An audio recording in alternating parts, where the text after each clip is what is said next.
For my records, something out.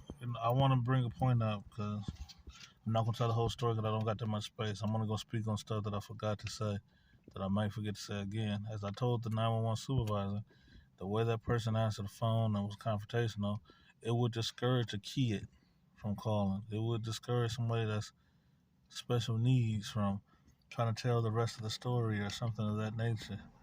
That's not what you need. You don't need nobody there like that.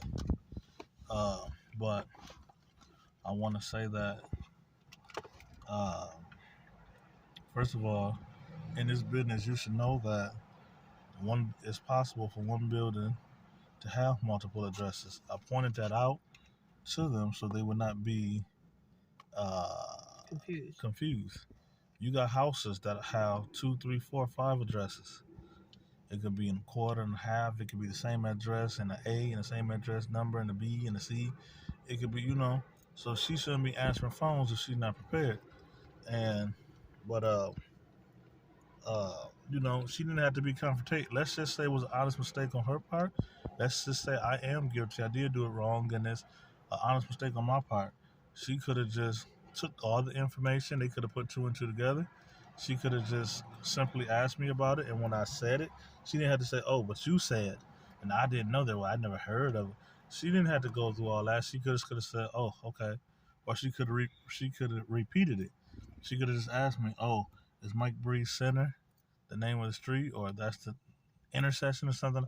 And I could have just simply said, "No, you asked me for a business name, and that's the name that's on the business, but I'm afraid that that business title belongs to the opposite address." Now, it is possible that it could have there's like some businesses where they have one building, 2 or 3 different addresses, but they only have one business name. Like it's many different offices inside of one building, but they don't have all the business names on that building. They just have like the center or the plaza name or something of that nature.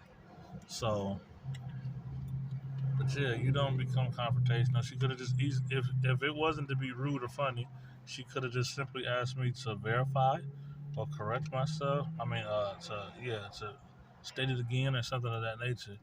I believe that this proves that her intentions was bad or she was just unprofessional. But the police just now came as I started this video, so it's almost 3 minutes ago that I started this video. So the police just got here 3 minutes ago. They didn't look in the alley, which I told them to go.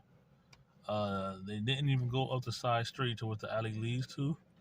They didn't. They came up on the same road.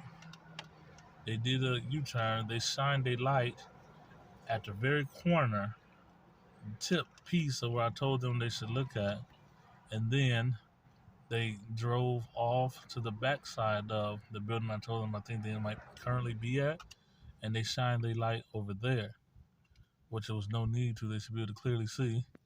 That's clearly not where I send them. I told them they should look at 3 places. If you count the second address, 4 places. They did not come and look at neither one. They didn't come and look at the driveway, the address, the second address. They didn't go look at the alley. They didn't look at the full side of the building. They did nothing I said. They didn't try. But yet, you can have your car parked the wrong way on this street, and they'll come and take you to jail, claim you got warrants or anything else, searching you, going in parking lots, private property, bothering people. But then you can go on other streets, over off of Hoover in Vermont. I go police right here, still just driving off, not doing nothing. But where the cars are parked, double parked, triple parked, they park 3 cars next to each other. One car on the curb, one car next to that, one car next to that in the street. Parking enforcement nor the police isn't doing anything.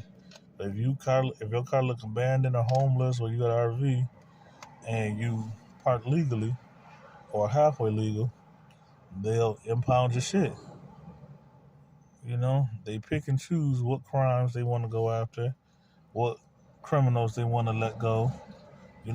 This is bullshit. It's fit to end, so I'm gonna end.